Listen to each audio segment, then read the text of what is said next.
अस्सलाम वालेकुम, मैं हूँ आमिर खाकवानी। अपने यूट्यूब और फेसबुक चैनल में आपका खैर मकदम। आज का दिन बड़ा अहम था। इस्लामाबाद हाई कोर्ट में अहम केस की समाअत थी। इमरान खान के फैसले के खिलाफ अपील थी। सुप्रीम कोर्ट में भी इम्पोर्टेंट केसेस थे। आज इस पे बात करते हैं कि इस्लामाबाद हाई कोर्ट में क्या हुआ, सुप्रीम कोर्ट में क्या हुआ और इसके मज़म्मरात क्या होंगे, रिजल्ट्स क्या होंगे। और पीटीआई की लीगल टीम में उनकी स्ट्रेटजी में एक बड़ी अहम तब्दीली आई है। क्या वो तब्दीली से पीटीआई को फ़ायदा होगा, नुकसान होगा? आज उस पे भी बात करते हैं। इलेक्शन कमीशन को कल डेवलपमेंट हुई थी, सदर ने खत लिखा था। अब उसका भी रद्द-ए-अमल आया है, उसको भी देखते हैं। इन 3-4 इश्यूज़ पे बात करते हैं। जो नए लोग हैं, नए दोस्त देख रहे हैं, वो चाहें तो चैनल को सब्सक्राइब कर लें। जिन्होंने पहले से कराया हुआ है, वो नोटिफिकेशन उनको मिल रहा है या नहीं मिल रहा है, अपना फीडबैक दिया करें, अपने कमेंट्स दें। मैं कोशिश करता हूँ कि हर कमेंट को जवाब दूँ। इस्लामाबाद हाई कोर्ट में आज केस लंबा हो गया, अहम था बहुत। सुप्रीम कोर्ट ने भी उसकी खातिर होल्ड रखा हुआ था केस को, और दोपहर तक 2 बजे तक उसके बाद में भी होल्ड में रखा।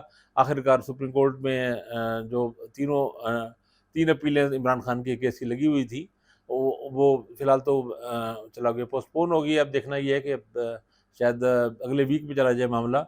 तो कल बहरहाल इस्लामाबाद हाई कोर्ट में मेरा उम्मीद है कि कल लग रहा है इसमें फ़ैसला हो जाएगा।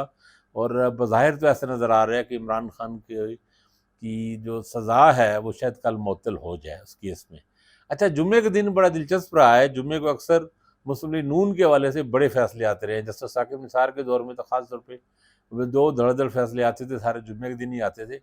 अब देखना ये कल का जुम्मा जो है, इसका फ़ैसला भी मुस्लिम लीग नून के खिलाफ आता है या नहीं।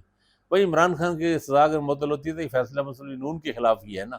तो वो इमरान को मिलने वाला हर रिलीफ बेसिकली नून लीग पे, ख़ास तौर पे नवाज़ शरीफ साहब पे, शरीफ फैमिली पर एक ज़र्ब भी है। इस वजह से आपने देखा नहीं कि मरीम नवाज़ साहिबा और नवाज़ शरीफ साहब जो पिछले काफ़ी दिनों से बिल्कुल खामोश थे, अचानक ही एक्टिव हो गए। जैसे लगा कि इमरान खान की सज़ा ख़त्म हो सकती है। वो फ़ौरन ही मुतहरिक हो गए, उन्होंने चीफ जस्टिस पे हमले करने शुरू कर दिए। मकसद यही है कि सुप्रीम कोर्ट को और चीफ जस्टिस को दबाव में ला के उनको कुछ जो जायज़ हक बनता है, रिलीफ बनता है इमरान खान का, वो भी रिलीफ ना दिया जाए। आज इस्लामाबाद हाई कोर्ट में अच्छा, एक इम्पॉर्टेंट तब्दीली आई है। इमरान खान की लीगल टीम में ख्वाजा आरिफ बड़े मशहूर वकील हैं, चोटी के वकील रहे हैं। दिलचस्प बात यह है कि पनामा केस वगैरह में ये नवाज शरीफ साहब को का केस भी लड़ते रहे उस वक़्त, और अब इमरान खान के भी अहम केसेस में की। संजीदा आदमी है, बहुत ही सीरियस से डिसेंट से आदमी है। ख्वाजा आरिफ का अपना एक मिजाज है, वो मीडिया से दूर रहते हैं, मीडिया में ज़्यादा नहीं आते। और वो बहुत एग्रेसिव उनका स्टाइल नहीं होता। वो आर्गुमेंट्स करते हैं, टू द पॉइंट रहते हैं, बहुत अच्छे तरीके से केस को समझाते हैं, एलेबोरेट करते हैं और पूरी एक बड़ी सॉलिड सी बुनियाद बनाते हैं। फैसला ज़ाहिर है वो तो जजों ने करना होता है, लेकिन एक वकील के तौर पे बहुत कॉम्पिटेंट प्रोफेशनल वकील हैं। लेकिन उनका ये स्टाइल ये भी है कि वो जजों को निशाना नहीं बनाते, उनको हिट नहीं करते और उसे स्कैंडलाइज़ करने की या प्रोपेगेट करने की, पॉलिटिसाइज़ करने की कोशिश नहीं करते। अच्छा, अब इमरान खान को जो पिछले फैसलों में इस्लामाबाद हाई कोर्ट का लगा तो है, चीफ जस्टिस साहब ने उस तरह लीव नहीं दिया, केसों को पेंडिंग में डाल ही रखा, लटका ही रखा, और ट्रायल कोर्ट को भी फैसले, हाथमी फैसले से नहीं रोका। वो तो एक नज़र आता है, वहाँ पे तो बहुत ऐसी चीज़ हुई जो उसका कोई बड़े क्वेश्चन मार्क पैदा हो गया, सवालात। इमरान खान की अब लीगल टीम ने चीफ जस्टिस साहब को, इस्लामाबाद हाई कोर्ट के चीफ जस्टिस आमिर फारूक को निशाना बनाया है। उन्होंने सुप्रीम कोर्ट में ये अपील भी उन्होंने की है कि उनकी केसेस इस्लामाबाद हाई कोर्ट से शिफ्ट करके लाहौर हाई कोर्ट या पेशावर हाई कोर्ट में दिया जाए। और लतीफ़ खोता साहब आपने देखा अचानक फ्रंट पे आ गए। खोता साहब पॉलिटिकल आदमी है, पॉलिटिशियन है, गवर्नर पंजाब रहे हैं, पीएस पार्टी के लीडर रहे हैं, बड़े पुराने वकील हैं, सीनियर वकील हैं।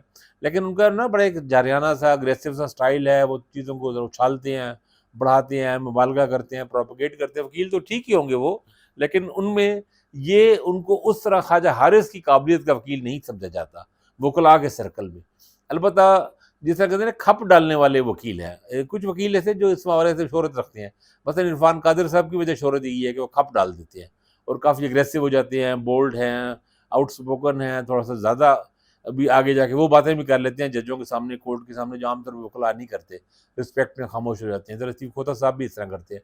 तो ख्वाजा हारिस इस अग्रेसिव स्ट्रेटजी से एग्री नहीं कर रहे, वो पीछे हट भी नहीं हुए। अब उन्होंने सुना है कि अब खबर आई है कि उन्होंने अपने के तमाम जो अलग कर लिया हाई कोर्ट और सुप्रीम कोर्ट में की कार्रवाई से, और फाइलें भिजवा दी गई हैं।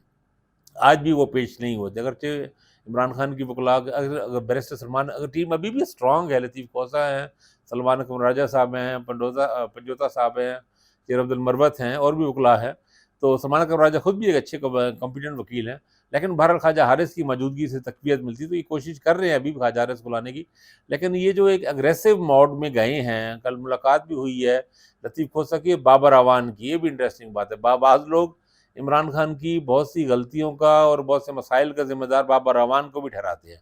बाबर अवान साहब भी एक बाकायदा एक बड़े ही किस्म की, जिसे वो पंजाबी मुहावरे में कहते हैं ना कि पूरी फ़िल्म है एक वो भी बहुत सी चीज़ों को नए-नए आइडिया निकालते हैं और ड्रामाटाइज़ करते हैं चीज़ों को, लेकिन बाज़ औक़ात ऑन द फील्ड ग्राउंड पे वो उस तरह नहीं सॉलिड चीज़ें होती हैं उनकी।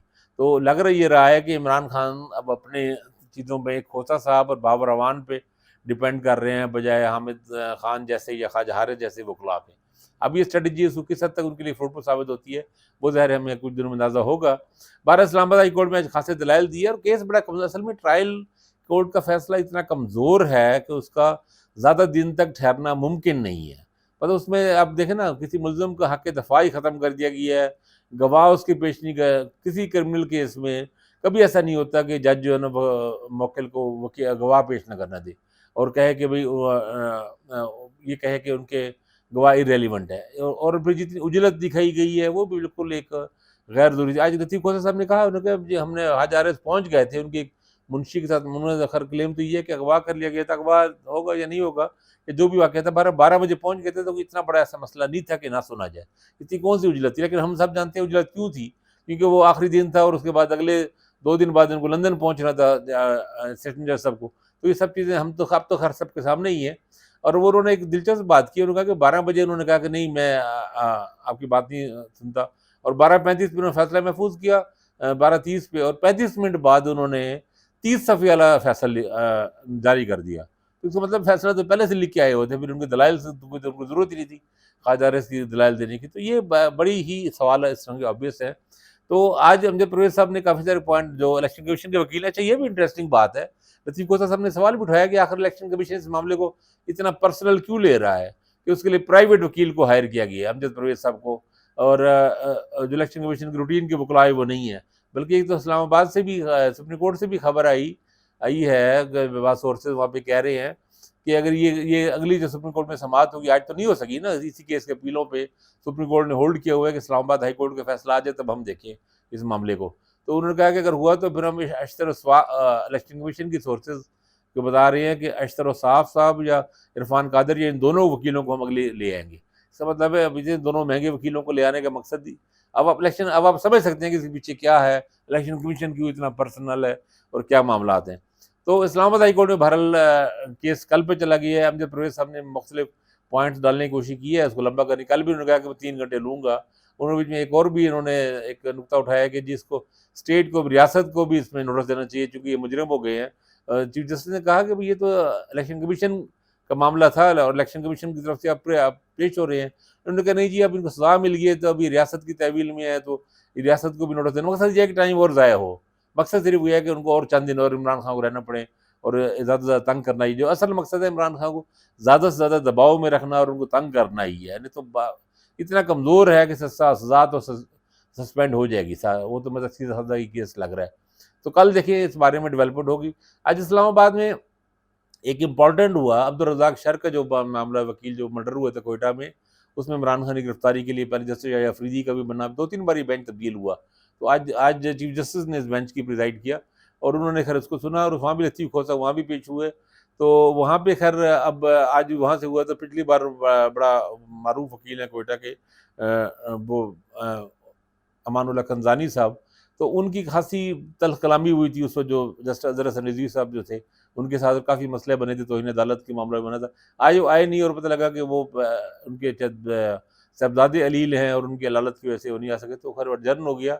और लेकिन वो लंबा हुआ है। इन्होंने चीफ जस्टिस साहब बंदियाल साहब ने कहा कि ये समर वेकेशन के बाद होगा, यानी मकसद ये है कि अब नेक्स्ट इस केस का जो फेट है, वो नामज़द चीफ जस्टिस जो उस वक्त नए चीफ जस्टिस बन जाएंगे, काजी फ़ायज़ी साहब, वही उसको देखेंगे। इसके बाद व्लॉगर्स ने ये हेडलाइन भी लगाई कि कहता बंदियाल साहब ने इमरान खान का केस जो है ना, फ़ैज़ीसा, काज़ी फ़ैज़ीसा, जस्टिस फ़ैज़ीसा के रहम करम पे छोड़ दिया। तो इलेक्शन कमीशन में डेवलपमेंट ये हुई है कि चीफ इलेक्शन कमीशन ने खत लिखा है जवाबन के जी इलेक्शन एक्ट में जो तरमीम हो गई है, तो तरमीम के बाद सदर साहब का कोई ताल्लुक नहीं है इस मामले से, डेट देने से, तो इलेक्शन का हम ही मामला तय करेंगे। अब देखें उसमें कि पहले उन्होंने इजलास बुलाया उस पे, अब देखना ये है कि सदर साहब इस पे मज़ीद खत लिखते हैं या क्या होता है, या फिर ये मामला फिर सुप्रीम कोर्ट में जाता है। तो ये बस मूव शटल की तरह कि मामला इधर जा रहा है, उधर जा रहा है, इधर चल रहा है, चीज़ें चल रही हैं, लेकिन क्योंकि बदकिस्मती के साथ सारे लोग इकट्ठे हो गए हैं इमरान खान के खिलाफ, यकसू हैं सारे, हुकूमत भी और बल्कि हुकूमतें भी और इलेक्शन कमीशन भी और भी सारे बहुत से लोग, अब सब जानते हैं कि इनकी बात हम कर रहे हैं। तो ये मुश्किलें ये बनी हुई हैं। तो खैर चीज़ें जो एक लीगल लड़ाई के अंदर कोशिशें इतनी हो रही हैं, वो हो रही हैं, देखें अब उसमें कल क्या बनता है, कल उस पे दोबारा बात करेंगे इंशाल्लाह। अपना ख्याल रखिएगा, अल्लाह हाफ़िज़।